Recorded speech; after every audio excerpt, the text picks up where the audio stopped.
Morning दोस्तों आज हम लोग देखेंगे सेट नंबर टू से लेकर के सेट नंबर 5 तक का जो भी है आपको जीके जीएस जो भी है वो सारे जीके जीएस जो है हम लोग देखते हैं। तो आइए स्टार्ट करते हैं दोस्तों। तो पहला क्वेश्चन दिया हुआ है सेट नंबर 2 का कि मुद्रा सभी परिसंपत्तियों में सबसे तरल है। तो इसका आंसर हो जाएगा क्योंकि यह सार्वभौमिक रूप से स्वीकार्य है। ध्यान रखेंगे क्योंकि यह सार्वभौमिक रूप से स्वीकार्य है। ठीक है, इसका जो है किसी दूसरे के रूप में आसानी से विनिमय नहीं किया जा सकता है, ये भी ध्यान रखेंगे। तो इसका आंसर हो जाएगा ए। नेक्स्ट प्रश्न है पूंजीवादी अर्थव्यवस्था को निम्नलिखित में से किस अन्य नाम से जाना जाता है। तो ये बाजार अर्थव्यवस्था के नाम से जो है पूंजीवादी अर्थव्यवस्था को बाजार अर्थव्यवस्था के नाम से भी जाना जाता है। ठीक है, पूंजीवादी अर्थव्यवस्था की विशेषताएं देख लेते हैं। बाजार के लिए उत्पादन के कारकों का निजी स्वामित्व, पूंजी का निरंतर संचय। नेक्स्ट प्रश्न देखते हैं सागरमाला परियोजना से भारत का निम्न में से कौन सा इंफ्रास्ट्रक्चर क्षेत्र संबंधित है। तो सागरमाला परियोजना से ये जो है आपको बंदरगाह क्षेत्र जो है संबंधित है, बंदरगाह क्षेत्र संबंधित है। इस योजना का उद्देश्य है बंदरगाहों से माल की आवाजाही के लिए किफ़ायती, त्वरित और कुशल बुनियादी सुविधा उपलब्ध कराना है। नेक्स्ट देखते हैं भारत में कृषि आय की गणना किस विधि द्वारा किया जाता है। तो इसका आंसर हो जाएगा आपको उत्पादन विधि के द्वारा जो है किया जाता है। नेक्स्ट प्रश्न देखते हैं, प्रश्न नंबर 56 है, प्रश्न नंबर 56 है टाटा आईपीएल 2022 में किस खिलाड़ी ने ऑरेंज कप का खिताब जीता है। ध्यान रखेंगे टाटा आईपीएल 2022 में किस खिलाड़ी ने ऑरेंज कप का खिताब जीता है। तो जॉस बटलर ने ऑरेंज कप का खिताब जीता है। ठीक है, राजस्थान रॉयल्स के खिलाड़ी जॉस बटलर हैं।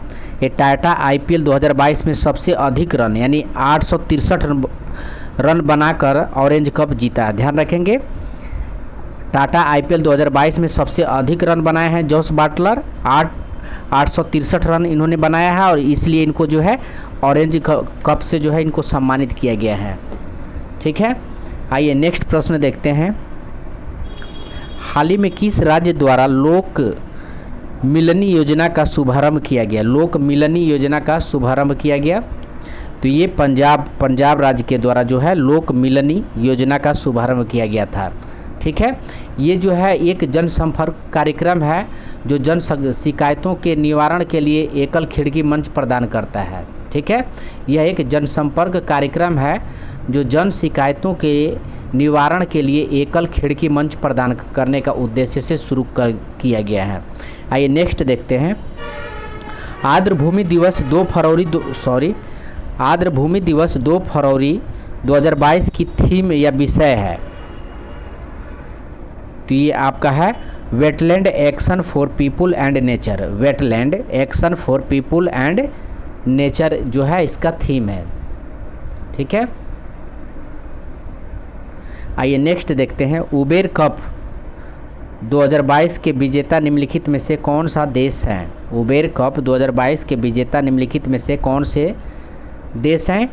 तो उबेर कप के दक्षिण कोरिया। ठीक है, और उबेर कप कहाँ आयोजित किया गया था। तो ध्यान रखेंगे ये थाईलैंड में आयोजित किया गया था, थाईलैंड में आयोजित किया गया था। ठीक है, उसके बाद जो है दक्षिण कोरिया का यह दूसरा किताब है। दक्षिण कोरिया का जो है यह दूसरा किताब है और किसको हरा करके। तो चीन को हरा करके, ध्यान ये भी रखेंगे चीन को हरा करके जो है उबेर कप दक्षिण कोरिया ने जीता है चीन को हरा करके। ठीक है, और ये थाईलैंड में इसका आयोजन हुआ था। आइए नेक्स्ट देखते हैं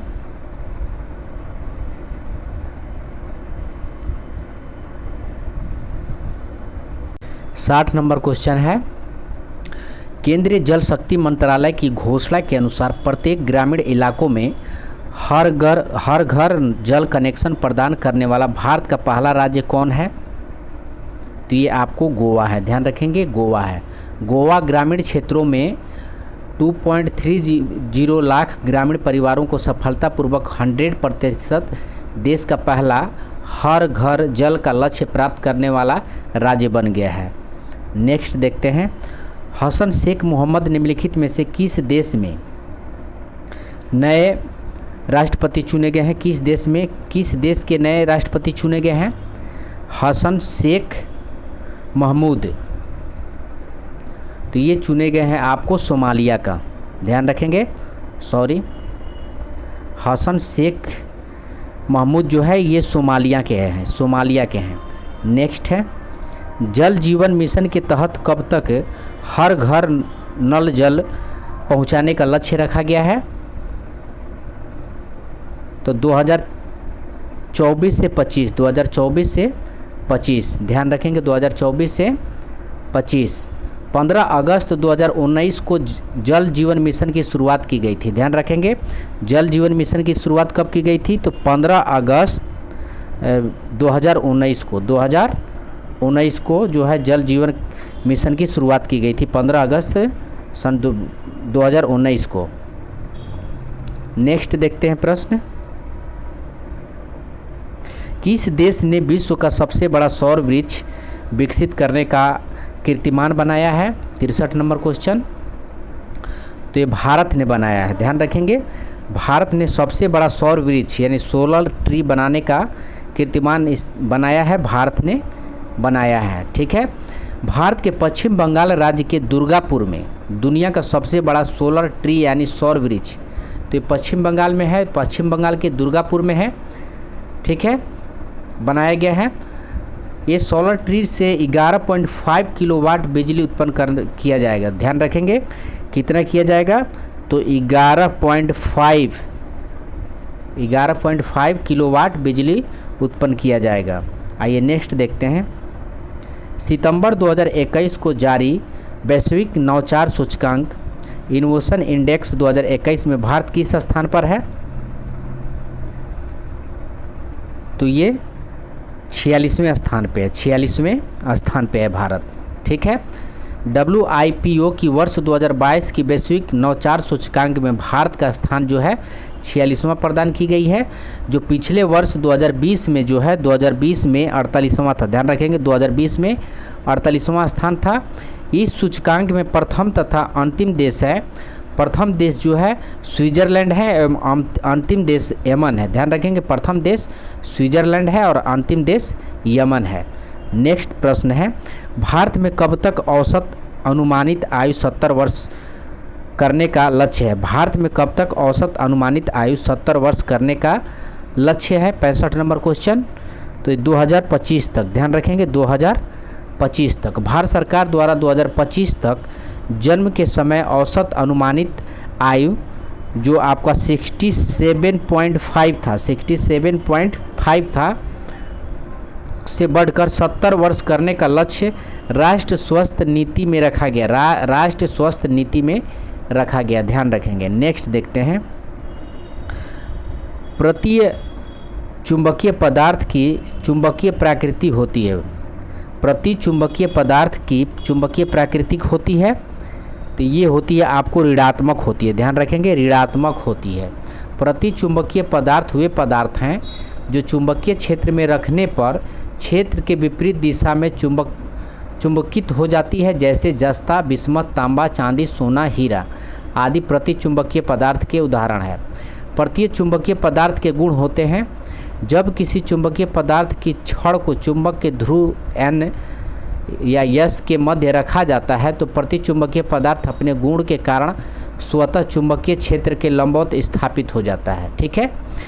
इनकी चुंबकत्व होने की प्रवृत्ति ऋणात्मक होती है, इनकी चुंबकत्व होने की प्रवृत्ति जो है ऋणात्मक होती है, ध्यान रखेंगे। नेक्स्ट प्रश्न है, निम्नलिखित में से किसका अपवर्तनांक सबसे अधिक है? तो किसका अपवर्तनांक सबसे अधिक है? तो कार्बन डाइसल्फाइड का जो है अपवर्तनांक सबसे अधिक है, ठीक है। कार्बन सल्फाइड का अपवर्तनांक जो है सबसे अधिक है। अपवर्तनांक एक संख्या है, इसलिए इसका कोई मात्रक या बीमा नहीं होता है, ये भी ध्यान रखेंगे। अपवर्तनांक एक संख्या है, इसलिए इसका कोई मात्रक या बीमा नहीं होता है, ठीक है। और माध्यम का अपवर्तनांक जितना अधिक होगा, माध्यम में प्रकाश की चाल उतनी ही कम होगी। माध्यम का अपवर्तनांक जितना अधिक होगा, माध्यम में प्रकाश की चाल उतनी ही कम होगी, ठीक है। आइए नेक्स्ट प्रश्न देखते हैं। किस चालक का तार का प्रतिरोध तापमान के बढ़ने से डैश है? 68 नंबर प्रश्न। तो ये बढ़ता है, ध्यान रखेंगे, ये बढ़ता है। किसी चालक तार का प्रतिरोध तापमान के बढ़ने से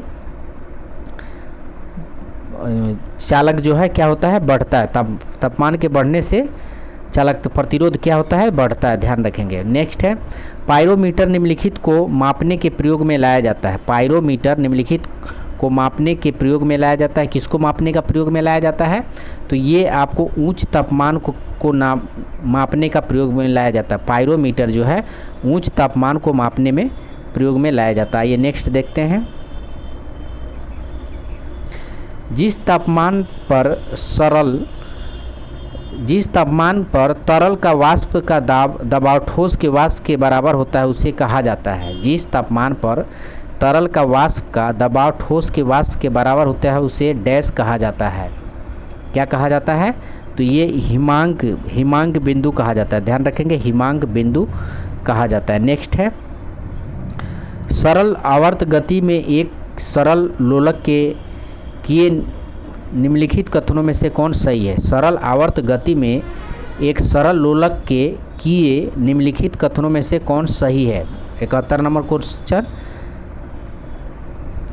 तो ये आपको मध्य स्थिति में गतिज ऊर्जा अधिकतम होता है। मध्य स्थिति में क्या होता है? गतिज ऊर्जा अधिक होता है, ध्यान रखेंगे।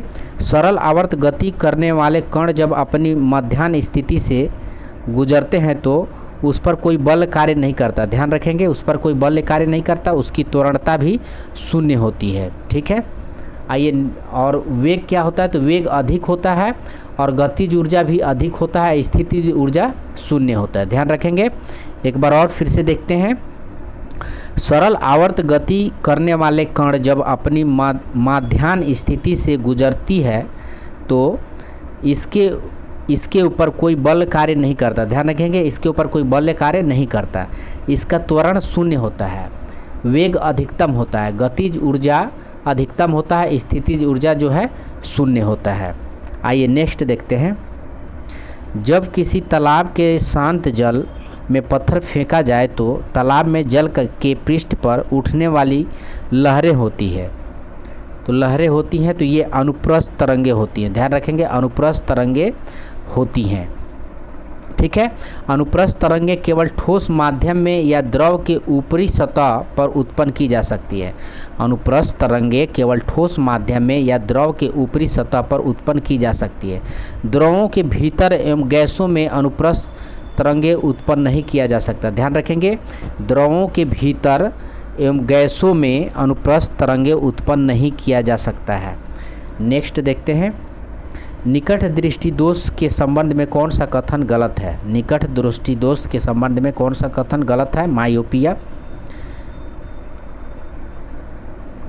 तो ये आपको डी जो है गलत है, डी गलत है। बाकी जो है नेत्र लेंस की मोटाई बढ़ जाना, नेत्र लेंस की मोटाई बढ़ जाना, नेत्र लेंस की फोकस दूरी कम हो जाना, नेत्र लेंस की फोकस दूरी कम हो जाना, नेत्र गोलक की त्रिज्या व्यास में वृद्धि हो जाना, ये क्या है? ये सही है, ठीक है। इस आगे नेक्स्ट देखते हैं। निम्नलिखित में कौन से एक तत्व का समस्थानिक कैंसर के उपचार में प्रयुक्त किया जाता है? कैंसर के उपचार में प्रयुक्त किया जाता है। 74 नंबर क्वेश्चन। तो ये कोबाल्ट का, ध्यान रखेंगे, कोबाल्ट का। नेक्स्ट है, निम्नलिखित में कौन सा रोग बैक्टीरिया से होता है? तो बैक्टीरिया से कौन सा रोग होता है? 75 नंबर। तो बैक्टीरिया से टाइफाइड होता है, ध्यान रखेंगे, बैक्टीरिया से क्या होता है? टाइफाइड होता है। टाइफाइड बीमारी एक सैल्मोनेला टाइफी जीव के कारण होता है, ध्यान रखेंगे, टाइफाइड बीमारी एक सैल्मोनेला टाइफी जीव के कारण होता है, जो एक बैक्टीरिया होता है। डेंगू वायरस के कारण होता है, डेंगू जो है वायरस के कारण होता है, रेबीज भी वायरस के कारण होता है, रेबीज भी वायरस के कारण होता है। ठीक है, आइए नेक्स्ट देखते हैं। सिनकोना का कौन सा भाग औषधि देता है? सिनकोना का कौन सा भाग औषधि देता है? तो ये छाल जो है औषधि का गुण प्रदान करता है। ठीक है, छाल का प्रयोग मलेरिया की दवा बनाने में किया जाता है। इसका छाल में क्यूनाइन पाया जाता है। इसका छाल में क्या पाया जाता है? तो क्यूनाइन पाया जाता है, ध्यान रखेंगे। नेक्स्ट प्रश्न देखते हैं। ईस्ट में सर्वाधिक पाए जाने वाले विटामिन कौन सा है? ईस्ट में सर्वाधिक पाए जाने वाला विटामिन कौन सा है? 77 नंबर क्वेश्चन। तो ईस्ट में जो है विटामिन B12 पाया जाता है। सर्वाधिक ईस्ट में विटामिन B12 पाया जाता है। नेक्स्ट देखते हैं। यूकैरियोटिक कोशिका के संबंध में कौन सा कथन गलत है? ध्यान रखेंगे, कौन सा कथन गलत है? तो ये सी जो है गलत है, इनमें रक्तिका उपस्थित नहीं होती है, ये जो है गलत है। ठीक है, सही क्या है देख लेते हैं, इसकी विशेषता क्या है। तो इसमें सही है, इसमें जो है इसमें समसूत्री कोशिका विभाजन होता है, ये सही है। इसमें श्वसन तंत्र माइटोकॉन्ड्रिया में होता है, यूकैरियोटिक में श्वसन तंत्र माइटोकॉन्ड्रिया में होता है, और इसमें जो है 80S प्रकार के राइबोसोम होते हैं। ठीक है, यूकैरियोटिक में इसमें 80S प्रकार के राइबोसोम होते हैं। ठीक है, उसके अलावा इसमें जो है समसूत्री कोशिका विभाजन होता है, और इसमें एक से अधिक गुण सूत्र पाए जाते हैं। इसमें एक से अधिक गुण सूत्र पाए जाते हैं। इनमें लैंगिक जनन होता है, यूकैरियोटिक कोशिका में लैंगिक जनन होता है, ये भी ध्यान रखेंगे। नेक्स्ट है, हमारे शरीर में त्वचा की सतह के नीचे मौजूद वसा किसके विरुद्ध अवरोधक का कार्य करता है? 79 नंबर क्वेश्चन। तो ये जो है शरीर से उष्मा की क्षति में जो है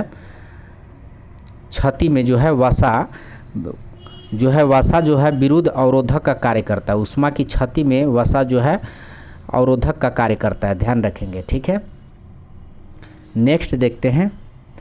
फलों में का मधुर या मीठा स्वाद किसके कारण से होता है? तो ये फ्रुक्टोज के कारण से होता है। फ्रुक्टोज के कारण जो है, फ्रुक्टोज फलों में पाई जाने वाली एक मोनोसेकेराइड शर्करा है, ध्यान रखेंगे। फ्रुक्टोज जो है फलों में पाई जाने वाली एक मोनोसेकेराइड शर्करा है, जो कि प्राकृतिक में सबसे मीठा शर्करा है। इसको फल शर्करा भी कहा जाता है। ठीक है, उसके बाद लैक्टोज जो है ये दूध में पाया जाता है, दूध में पाई जाने वाली शर्करा है। जबकि माल्टोज जो है ये माल्टोज जो है अनाज में प्राप्त किया जाता है शर्करा। अब माल्टोज अनाज में पाया जाता है। ठीक है, नेक्स्ट है। निम्न में से नाइट्रोजन किसका अनिवार्य घटक होता है? नाइट्रोजन जो है किसका अनिवार्य घटक होता है? तो सभी प्रोटीनों का जो है अनिवार्य घटक होता है नाइट्रोजन, ध्यान रखेंगे। नाइट्रोजन प्रोटीनों का अनिवार्य घटक होता है। प्रोटीन का आणविक यौगिक कार्बन, हाइड्रोजन, ऑक्सीजन एवं नाइट्रोजन से बना होता है। ठीक है, प्रोटीन का आणविक यौगिक कार्बन, हाइड्रोजन, ऑक्सीजन एवं नाइट्रोजन से बना होता है। आइए नेक्स्ट प्रश्न देखते हैं।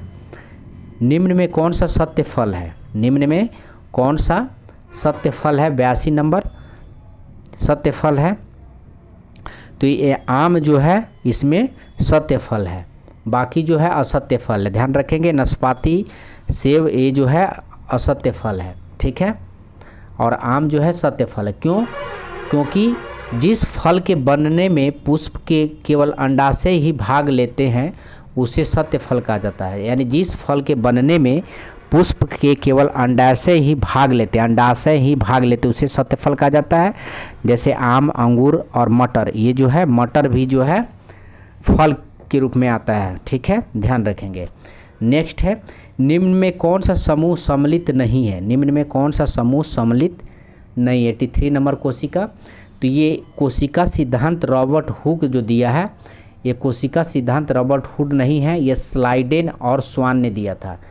कोशिका सिद्धांत स्लाइडेन और स्वान ने दिया था। ये क्या है? ये जो है गलत है, बाकी जो है सब सही है। लाइसोसोम डी डुबे ने दिया था। लाइसोसोम डी डुबे इंसुलिन का बेंटिंग एवं वेस्ट ने खोज किया था, और रक्त परिसंचरण का विलियम हार्वे ने खोज किया था। ठीक है, आइए नेक्स्ट देखते हैं। किस तत्व की परमाणु संख्या 17 है, किसी तत्व का परमाणु संख्या 17 है और द्रव्यमान संख्या 36 है, तो उसके न्यूक्लियस में न्यूट्रॉनों की संख्या क्या है? 84 नंबर क्वेश्चन। तो ये आपका न्यूक्लियस में जो है 19, न्यूक्लियस की संख्या क्या है? तो 19 है, ध्यान रखेंगे। किसी तत्व के न्यूक्लियस में न्यूट्रॉनों की संख्या बराबर होता है, आपका न्यूट्रॉनों की संख्या बराबर होता है द्रव्यमान संख्या माइनस परमाणु संख्या। द्रव्यमान संख्या माइनस परमाणु संख्या, उसको हम बोलते हैं न्यूट्रॉनों की संख्या। द्रव्यमान संख्या माइनस परमाणु संख्या। नेक्स्ट प्रश्न देखते हैं। लोहे में जंग लगने के लिए निम्नलिखित में से किसकी आवश्यकता होती है? लोहे में जंग लगने के लिए निम्नलिखित में से किसकी आवश्यकता होती है? 85 नंबर क्वेश्चन। तो ये हो जाएगा आपको ऑक्सीजन तथा जल का। ऑक्सीजन तथा जल की उपस्थिति में ऑक्सीकरण की अभिक्रिया के फलस्वरूप लोहे के ऊपर सतह पर लाल भूरे रंग की परत जम जाती है, जिसे लोहे में जंग लगना कहते हैं। इस जंग को क्या बोलते हैं? तो फेरिक ऑक्साइड बोलते हैं। ध्यान रखेंगे, इस जंग को क्या बोलते हैं? Ferric oxide. इसका रासायनिक सूत्र होता है Fe2O3। ध्यान रखेंगे, Fe2O3 ये फेरिक ऑक्साइड का रासायनिक सूत्र है। जंग लगने पर लोहे का भार बढ़ जाता है, ये भी ध्यान रखेंगे, जंग लगने पर लोहे का भार बढ़ जाता है। नेक्स्ट है, विद्युत चालन करने वाले अधिकांश द्रव्य अम्ल क्षारकों और डैश के विलयन होते हैं। विद्युत चालन करने वाले अधिकांश द्रव्य अम्लों, क्षारकों और डैश के विलयन होते हैं। 86 नंबर क्वेश्चन। तो ये जो है इसका हो जाएगा लवण। लवण का विलयन होता है, ध्यान रखेंगे, लवण का जो है विलयन होता है। ठीक है। अधिकांश द्रव्य जो विद्युत चालन करने में समर्थ होते हैं वो अम्ल, क्षारक तथा लवणों के जलीय विलयन होते हैं, जैसे सल्फ्यूरिक अम्ल H2SO4, सोडियम हाइड्रोक्साइड NaOH और नमक NaCl। ठीक है। नेक्स्ट प्रश्न देखते हैं। ओजोन ऑक्सीजन का एक है। ओजोन ऑक्सीजन का एक है, क्या है? 87 नंबर। तो ये अपरूप है। ऑक्सीजन का क्या है? ऑक्सीजन का ओजोन जो है अपरूप है, ध्यान रखेंगे। ओजोन इसका जो है रासायनिक सूत्र होता है O3। ठीक है, O3 होता है। ऑक्सीजन का एक अपरूप है। ओजोन एक गैस है जो सूर्य से आने वाली पराबैंगनी किरणों को रोकता है। यह एक त्रिपरमाणुविक होता है, जो ओजोन के एक अणु में ऑक्सीजन के 3 परमाणु संयुक्त रहते हैं। ठीक है। नेक्स्ट देखते हैं। निम्नलिखित में किसका ज्वलन ताप सबसे निम्न या कम होता है? निम्नलिखित में किसका ज्वलन ताप सबसे निम्न या कम होता है? 88 प्रश्न। तो ये पेट्रोल का जो है ज्वलन ताप सबसे कम होता है, ध्यान रखेंगे, सबसे निम्न होता है पेट्रोल का। जिस न्यूनतम ताप पर कोई पदार्थ जलना प्रारंभ करता है वह न्यूनतम ताप उस पदार्थ का ज्वलन ताप कहते हैं। उपयुक्त विकल्पों में पेट्रोल का ज्वलन ताप सबसे कम है। पेट्रोल का ज्वलन ताप जो है सबसे कम है, इसलिए इसकी जो है इसको निम्न, इसका ज्वलन ताप निम्न है। ठीक है। आइए नेक्स्ट प्रश्न देखते हैं। चर्म रोग उपचार के लिए प्रयोग किए जाने वाले रेडियो आइसोटोप निम्न में से कौन है? ठीक है, तो निम्न में से कौन है? तो इसका आंसर हो जाएगा आपको रेडियो फास्फोरस। रेडियो जो है फास्फोरस, या इसको बोलेंगे रेडियो फास्फोरस 32 का प्रयोग चर्म रोग के उपचार में किया जाता है। ध्यान रखेंगे, रेडियो फास्फोरस 32 का प्रयोग जो है चर्म रोग के उपचार में किया जाता है। ठीक है, तो रेडियो फास्फोरस इसका आंसर हो जाएगा। नेक्स्ट है, वह परिवर्तन जिसमें एक या एक से अधिक नए पदार्थ बनते हैं क्या कहलाते हैं? 90 नंबर क्वेश्चन।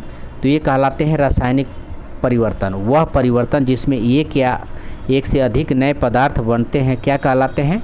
रासायनिक पदार्थ कहलाते हैं, ध्यान रखेंगे। यहाँ से मैथ का क्वेश्चन स्टार्ट हो गया है। ठीक है, तो इसको हम लोग आगे बढ़ा लेते हैं। आपको मैथ का भी वीडियो ज़रूर आएगा, घबराइए मत। अभी हम लोग इसका जो है जीके जीएस जो है कंप्लीट करते हैं। ठीक है,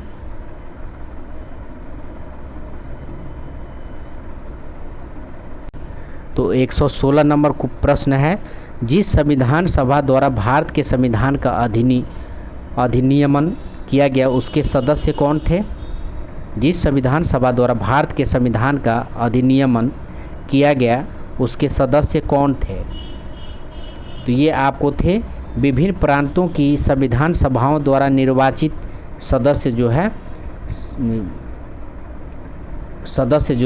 है उनके सदस्य थे, ध्यान रखेंगे। ठीक है, इसमें कितने कुल सदस्य थे? तो 389 जो है टोटल सदस्य थे। ठीक है, और संविधान सभा का गठन कब हुआ था? तो 1946 में। संविधान सभा का गठन 1946 में हुआ था, ध्यान रखेंगे। ठीक है, आइए नेक्स्ट देखते हैं। निम्नलिखित में कौन सा रीट निजी स्वतंत्रता का एक आधार है? निम्नलिखित में कौन सा रीट निजी स्वतंत्रता का एक आधार है? 117 नंबर। तो ये हो जाएगा आपको बंदी प्रत्यक्षीकरण। बंदी प्रत्यक्षीकरण जो है निजी स्वतंत्रता का एक आधार है, ध्यान रखेंगे। बंदी प्रत्यक्षीकरण यह उस व्यक्ति की प्रार्थना पर जारी किया जाता है जो यह समझता है कि उसे अवैध रूप से बंदी बनाया गया है। ठीक है, इसके द्वारा न्यायालय बंदीकरण करने वाले अधिकारी को आदेश देता है कि वह बंदी बनाए गए व्यक्ति को निश्चित स्थान और निश्चित समय के अंदर उपस्थित करे जिससे न्यायालय बंदी बनाए जाने के कारणों पर विचार कर सके। ठीक है, आइए नेक्स्ट देखते हैं। राष्ट्रपति द्वारा संसद के दोनों सदनों के लिए कुल कितने सदस्यों को नामित किया जा सकता है? 118 नंबर क्वेश्चन। तो ये जो है राष्ट्रपति के द्वारा जो है 12 सदस्यों को नामित किया जा सकता है, 12 सदस्यों को। ठीक है, नेक्स्ट देखते हैं। भारतीय संसद की संयुक्त सत्र की अध्यक्षता कौन करता है? संयुक्त सत्र की अध्यक्षता कौन करता है? 119 नंबर क्वेश्चन। तो ये लोकसभा का अध्यक्ष करता है, लोकसभा का अध्यक्ष। ठीक है, और अनुच्छेद 118 अनुच्छेद कितना है? 118 4 के तहत संसद के संयुक्त सत्र की अध्यक्षता लोकसभा के अध्यक्ष करता है, जबकि अनुच्छेद 108 के तहत संसद के दोनों सदनों में धन विधेयक से इतर किसी विधेयक पर असहमति होने पर संयुक्त बैठक राष्ट्रपति द्वारा बुलाया जाता है। ध्यान रखें, राष्ट्रपति द्वारा बुलाया जाता है। आइए नेक्स्ट देखते हैं। वह व्यक्ति कौन है जो राज्यसभा का सदस्य होते हुए राज्यसभा तथा लोकसभा दोनों में बोल सकता है? तो वह कौन सा व्यक्ति है? तो वे मंत्री जो राज्यसभा का सदस्य हैं, वे मंत्री जो राज्यसभा का सदस्य हैं, ठीक है, वे जो है लोकसभा और राज्यसभा दोनों में जो है बोल सकते हैं। ठीक है, उनको राज्यसभा का सदस्य होना चाहिए। नेक्स्ट देखते हैं। भारतीय संविधान के किस संशोधन अधिनियम के तहत उच्च न्यायालय के न्यायाधीशों की सेवानिवृत्ति की आयु 60 वर्ष से बढ़ाकर 62 वर्ष की कर दी गई है? 121 नंबर क्वेश्चन। इसका ऑप्शन देख लीजिए। 121 नंबर क्वेश्चन। तो ये जो है आपको 15वें संविधान संशोधन अधिनियम 1963, 15वें संविधान संशोधन अधिनियम 1963 के द्वारा उच्च न्यायालय के न्यायाधीशों की सेवानिवृत्ति की आयु 60 वर्ष से बढ़ाकर 62 वर्ष कर दी गई। ध्यान रखेंगे, 15वें संविधान संशोधन अधिनियम 1963 के द्वारा उच्च न्यायालय के न्यायाधीशों की सेवानिवृत्ति 60 वर्ष से बढ़ाकर 62 वर्ष कर दी गई है। नेक्स्ट है। भारत के महान्यांत्रिक एवं महालेख परीक्षक किसके लिए दार्शनिक मार्गदर्शक एवं एक मित्र के रूप में कार्य करते हैं? 122 नंबर क्वेश्चन। तो ये आपका हो जाएगा लोक लेखा समिति के द्वारा। लोक लेखा समिति भारतीय नियंत्रक एवं महालेख परीक्षक लोक लेखा समिति के लिए दार्शनिक मार्गदर्शक एवं एक मित्र के रूप में कार्य करते हैं। ध्यान रखेंगे, भारतीय नियंत्रक एवं महालेख परीक्षक लोक लेखा समिति के लिए दार्शनिक मार्गदर्शक एवं मित्र के रूप में कार्य करते हैं। ठीक है, भारत के नियंत्रक एवं महालेख परीक्षक लोक लेखा समिति की बैठकों में भाग लेता है और समिति की सहायता करता है। ध्यान रखेंगे। नेक्स्ट देखते हैं। निम्नलिखित में कौन सा स्थानीय सरकार का मामला नहीं है? निम्नलिखित में कौन सा स्थानीय सरकार का मामला नहीं है? 123 नंबर क्वेश्चन। तो ये हो जाएगा आपको कानून और व्यवस्था। कानून और व्यवस्था जो है ये स्थानीय सरकार का मामला नहीं है। ठीक है, कानून और राज्य व्यवस्था राज्य सूची का विषय है। कानून और व्यवस्था राज्य सूची का विषय है जिसे राज्य सरकार स्थापित करती है, जबकि स्वच्छता, सार्वजनिक स्वास्थ्य एवं लोकोपयोगी सेवाएं आदि 73वें संविधान संशोधन विधेयक के अंतर्गत स्थानीय सरकार के मामले हैं। आइए नेक्स्ट देखते हैं, अजातशत्रु निम्नलिखित में से किस वंश से संबंधित है? अजातशत्रु, तो ये अजातशत्रु जो है हर्यक वंश से संबंधित है। अजातशत्रु हर्यक वंश से संबंधित था। इसने अपने पिता एवं हर्यक वंश के संस्थापक बिंबिसार की हत्या कर राजगद्दी पर बैठा था। अजातशत्रु की हत्या भी इसके पुत्र उदयीन ने कर दिया था, ये भी ध्यान रखेंगे। नेक्स्ट देखते हैं, सेंड्रकोट्स की पहचान मौर्य शासक चंद्रगुप्त मौर्य के रूप में किसने किया है? सेंड्रकोट्स की पहचान मौर्य शासक चंद्रगुप्त मौर्य के रूप में किसने किया है? 125 नंबर क्वेश्चन। तो ये किया है आपको विलियम्स जोन्स ने सेंड्रकोट्स की पहचान चंद्रगुप्त मौर्य के रूप में किया है, ध्यान रखेंगे, ठीक है। विलियम्स जोन्स ने की है, जबकि एरियन तथा प्लूटार्क ने चंद्रगुप्त मौर्य को एंड्रोकोट्स के रूप में वर्णित किया। एरियन तथा प्लूटार्क ने चंद्रगुप्त मौर्य को एंड्रोकोट्स के रूप में वर्णित किया, ध्यान रखेंगे, एंड्रोकोट्स के रूप में वर्णित किया है। नेक्स्ट प्रश्न देखते हैं, कर्नाट वंश का संस्थापक निम्न में से कौन था? कर्नाट वंश का संस्थापक निम्न में से कौन था? तो ये कर्नाट वंश का संस्थापक नान्यदेव थे, ठीक है। इन्होंने कर्नाट की राजधानी सिमरावगढ़ को बनाया था, ठीक है। इनकी राजधानी कहाँ था? तो सिमरावगढ़, ठीक है। कर्नाट वंश का शासनकाल मिथिला का स्वर्ण युग काल कहा जाता है। कर्नाट वंश का शासनकाल मिथिला का स्वर्ण युग कहलाता है, ध्यान रखेंगे भी। आइए नेक्स्ट देखते हैं, फिरोज तुगलक द्वारा स्थापित दार उल सफ़ा निम्नलिखित में से किससे संबंधित है? फिरोज तुगलक द्वारा स्थापित दार उल सफ़ा निम्नलिखित में से किससे संबंधित है? तो ये खैरात अस्पताल से संबंधित है, ध्यान रखेंगे। फिरोज तुगलक द्वारा स्थापित दार उल सफ़ा एक खैराती अस्पताल था। यह पहला भारतीय शासक था जिसने राज्य के खर्चों पर हज की व्यवस्था किया था। राज्य के खर्चों पर हज की व्यवस्था किया था। कौन? फिरोज तुगलक। नेक्स्ट प्रश्न है, तबकात नासरी के लेखक निम्न में से कौन था? तबकात नासरी के लेखक निम्नलिखित में से कौन था? तो तबकात नासरी का लेखक जो है आपको मिनहाज उस सिराज था। मिनहाज उस सिराज था, ध्यान रखेंगे, मिनहाज उस सिराज था। इस पुस्तक में मोहम्मद गौरी का भारत विजय का प्रत्यक्ष वर्णन मिलता है। इसमें जो है मोहम्मद गौरी का भारत विजय का प्रत्यक्ष वर्णन मिलता है, ठीक है। आइए नेक्स्ट प्रश्न देखते हैं, दशवंत और वासवान नामक प्रसिद्ध चित्रकार निम्नलिखित में से किस मुगल सम्राट के राज दरबार में रहता था? 129 नंबर क्वेश्चन। तो ये अकबर के दरबार में रहते थे। दशवंत और वासवान नामक प्रसिद्ध चित्रकार जो है अकबर के दरबार में रहते थे, ठीक है। इन चित्रकारों के बारे में अबुल फजल ने अपनी पुस्तक आइनो अकबरी में लिखा है। इन चित्रकारों के बारे में अबुल फजल ने अपनी पुस्तक आइने अकबरी में लिखा है। आइए नेक्स्ट प्रश्न देखते हैं, निम्नलिखित में कौन होम रूल लीग की स्थापना से संबंधित नहीं था? होम रूल लीग से संबंधित नहीं था कौन? 130 नंबर क्वेश्चन। तो ये आपको जो है टी.एस. अलकाट जो है होम रूल लीग से संबंधित नहीं है। बाकी Annie Besant home rule league से संबंधित है। एम सुब्रमण्यम अय्यर ये भी थे और बाल गंगाधर तिलक ये भी थे, ठीक है। T.S.. Olcott home rule league से संबंधित नहीं थे। ये जो है थियोसॉफिकल सोसाइटी से संबंधित थे। थियोसॉफिकल सोसाइटी से संबंधित थे टी.एस. अलकाट, ठीक है। बाल गंगाधर तिलक ने अप्रैल 1916 ईस्वी में तथा एनी बेसेंट सितंबर 1916 में होम रूल लीग आरंभ किए। एम सुब्रमण्यम अय्यर भी एनी बेसेंट की होम रूल लीग आंदोलन की स्थापना से संबंधित थे, ठीक है। एम सुब्रमण्यम अय्यर जो है। नेक्स्ट देखते हैं, नेक्स्ट प्रश्न है, जालियांवाला बाग के प्रदर्शन के लिए लोग क्यों जमा हुए थे? ध्यान रखेंगे, लोग क्यों जमा हुए थे?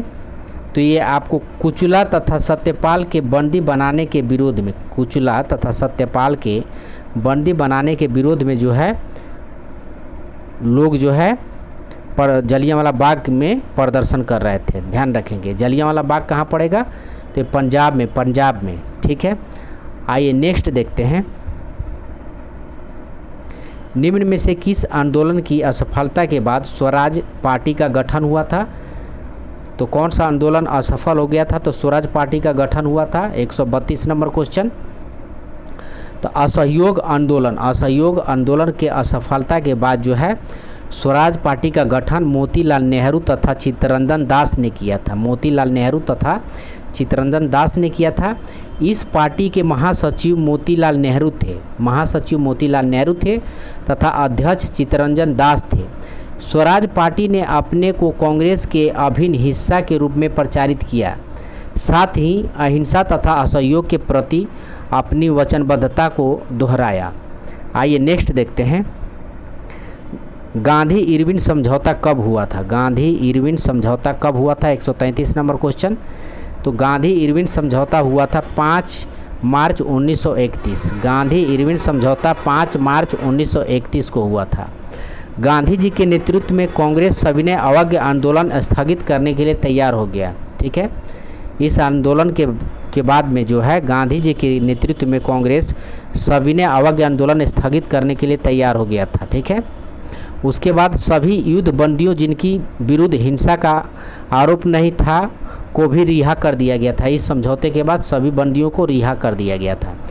इसके अलावा समुद्री तटीय प्रदेशों में बिना नमक कर दिए नमक बनाने का अनुमति मिल गई थी, ठीक है। तो गांधी इरविन समझौते के बाद जो है बिना नमक कर दिए हुए नमक बनाने का अधिकार मिल गया था। आइए नेक्स्ट प्रश्न देखते हैं, 134 नंबर। किस वैज्ञानिक ने सर्वप्रथम खोज की कि पृथ्वी सूर्य के चारों ओर घूमती है। 134 नंबर क्वेश्चन। तो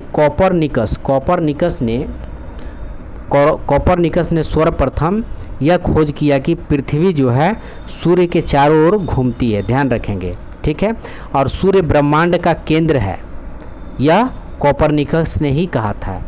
इससे पहले 6ठी शताब्दी में प्रसिद्ध भारतीय खगोलविद वराहमिहिर ने लगभग 1000 वर्ष पूर्व यह बता दिया कि चंद्रमा पृथ्वी का चक्कर लगाती है। चंद्रमा जो है पृथ्वी का चक्कर लगाती है और पृथ्वी सूर्य की परिक्रमा करता है, ठीक है। कौन बताया था, तो वराहमिहिर ने बताया था, ठीक है, 1000 वर्ष पूर्व। आइए नेक्स्ट देखते हैं, निम्नलिखित में कौन सा सौरमंडल का भाग नहीं है। निम्नलिखित में कौन सौरमंडल का भाग नहीं है, 135 नंबर क्वेश्चन। तो ये निहारिका जो है ये सौरमंडल का भाग नहीं है, ठीक है। सौरमंडल में सूर्य आते हैं और ऐसे खगोलीय पिंड सम्मिलित होते हैं जो गुरुत्वाकर्षण बल द्वारा उससे जुड़े रहते हैं। इनमें ग्रह, बौने ग्रह, प्राकृतिक उपग्रह, क्षुद्र ग्रह, उल्काएं घूमते हैं और खगोलीय धूल आदि शामिल है, जबकि निहारिका सौरमंडल का भाग नहीं है। ध्यान रखेंगे, निहारिका सौरमंडल का भाग नहीं है। नेक्स्ट है, दक्षिणी गोलार्ध में सबसे बड़ा दिन कब होता है। दक्षिणी गोलार्ध में सबसे बड़ा दिन कब होता है, 136 नंबर क्वेश्चन। तो ये आपको 22 दिसंबर को जो है दक्षिणी गोलार्ध में सबसे बड़ा दिन होता है, ठीक है।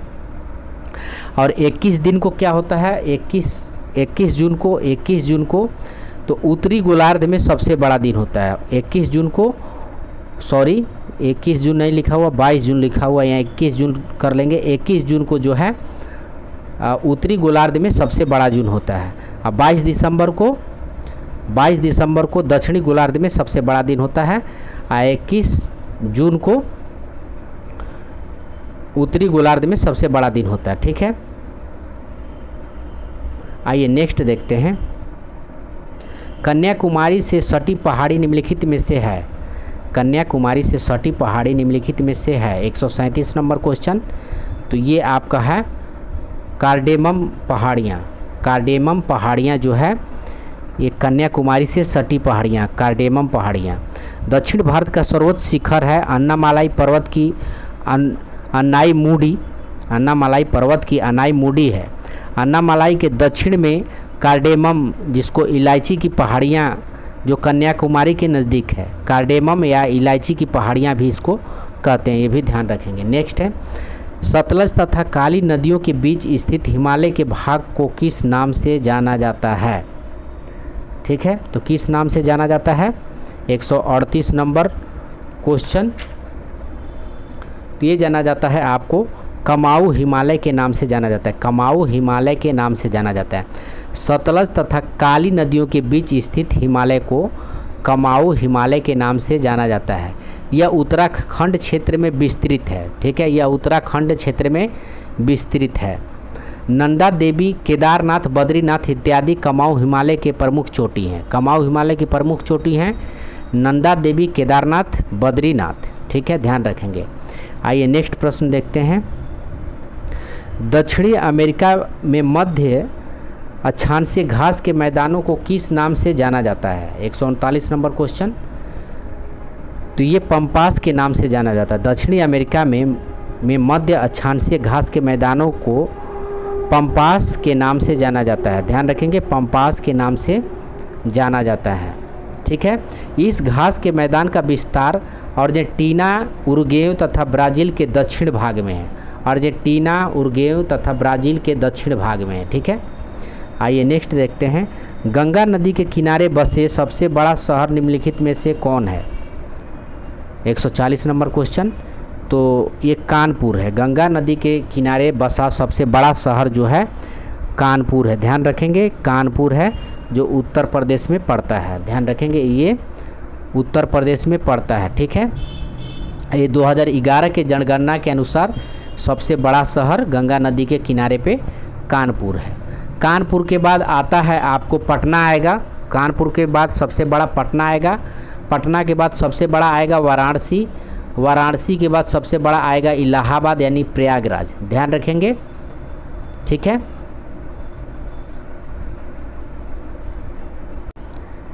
आइए नेक्स्ट प्रश्न देखते हैं।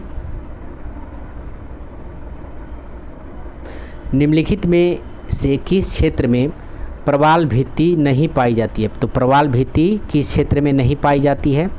141 नंबर क्वेश्चन, तो ये आपको कैम्बे की खाड़ी में जो है, कैम्बे की खाड़ी में प्रवाल भित्ति नहीं पाई जाती है। ठीक है, कैम्बे की खाड़ी में प्रवाल भित्ति नहीं पाई जाती है। तो प्रवाल भित्ति वाले क्षेत्र देख लेते हैं। तो प्रवाल भित्ति वाला क्षेत्र है मन्नार की खाड़ी में प्रवाल भित्ति पाया जाता है। कच्छ की खाड़ी में भी प्रवाल भित्ति पाया जाता है। और उसके बाद मनिकाय द्वीप में भी प्रवाल भित्ति पाया जाता है। लक्षद्वीप में भी प्रवाल भित्ति पाया जाता है। अंडमान निकोबार द्वीप समूह में भी प्रवाल भित्ति पाया जाता है। और मलवन क्षेत्र में भी प्रवाल भित्ति पाया जाता है। नेक्स्ट प्रश्न है, ग्रीन पीस इंटरनेशनल का मुख्यालय कहाँ अवस्थित है? ग्रीन पीस इंटरनेशनल का मुख्यालय कहाँ अवस्थित है? तो ये आपको नीदरलैंड में अवस्थित है। ग्रीन पीस इंटरनेशनल का मुख्यालय नीदरलैंड में अवस्थित है। ठीक है, आइए नेक्स्ट देखते हैं। पारिस्थितिकी तंत्र की संकल्पना को किसने प्रस्तावित किया था? पारिस्थितिकी तंत्र की संकल्पना को किसने प्रस्तावित किया था? 143 नंबर क्वेश्चन, तो ये टॉन्सले ने पारिस्थितिकी तंत्र या को जो है संकल्पना को प्रस्तुत किया था टॉन्सले ने। ध्यान रखेंगे, सर्वप्रथम 1935 में पारिस्थितिकी तंत्र की संकल्पना को प्रस्तावित किया था। इसके अनुसार पारिस्थितिकी तंत्र भौतिक तंत्र तथा एक विशेष प्रकार होती है जिसकी रचना जैव और अजैव घटकों से होता है। जिसकी रचना जैव और अजैव घटकों से होता है। नेक्स्ट है, निम्नलिखित में कौन कृत्रिम पारिस्थितिक तंत्र का उदाहरण है? कृत्रिम पारिस्थितिकी तंत्र का उदाहरण है 144 नंबर क्वेश्चन, तो ये धान का खेती जो है कृत्रिम पारिस्थितिकी तंत्र का उदाहरण है। क्योंकि ये मनुष्यों द्वारा धान जो है उगाया जाता है, इसलिए इसको कृत्रिम पारिस्थितिकी तंत्र कहते हैं। ठीक है, और प्राकृतिक पारिस्थितिकी तंत्र कौन कौन है? तो झील है, घास का मैदान है और वन है। ध्यान रखेंगे ये भी। आइए नेक्स्ट प्रश्न देखते हैं।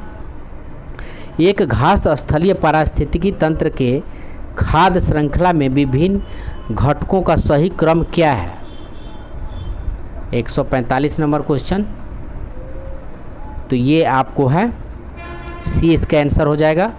पहले घास आएगा, घास के बाद टिड्डा, टिड्डा के बाद मेढक और मेढक के बाद सिर्फ। ये जो है पारिस्थितिकी तंत्र के खाद्य श्रृंखला में एक घटकों का सही क्रम है। ध्यान रखेंगे। नेक्स्ट देखते हैं। एक पारिस्थितिकी तंत्र में ऊर्जा की मात्रा एक पोषण स्तर से अन्य पोषण स्तर पर स्थानांतरण के पश्चात क्या प्रभाव पड़ता है? 146 नंबर क्वेश्चन। तो ये जो है आपको घटती है, ध्यान रखेंगे ये घटती है। नेक्स्ट है दक्षिणी गंगोत्री निम्न में से कहाँ स्थित है? दक्षिणी गंगोत्री निम्न में से कहाँ स्थित है? 147 नंबर क्वेश्चन।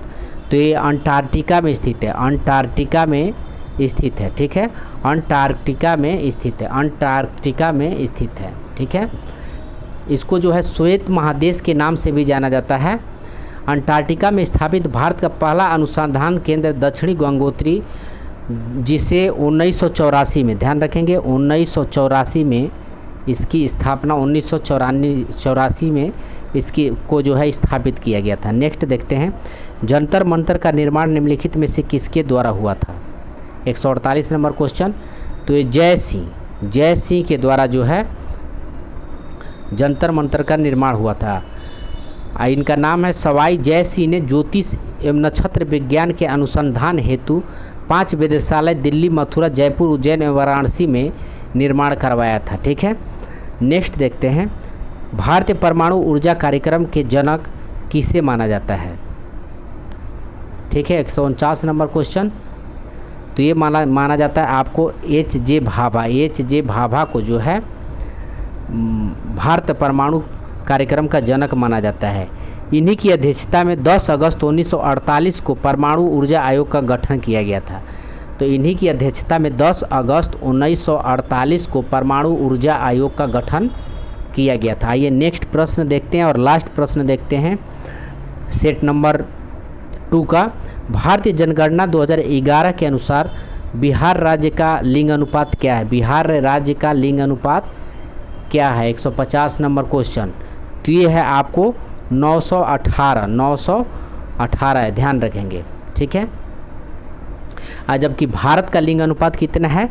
तो भारत का लिंग अनुपात 943 है, ठीक है।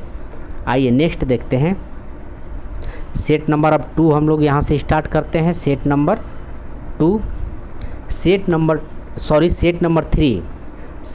3 का पहला क्वेश्चन है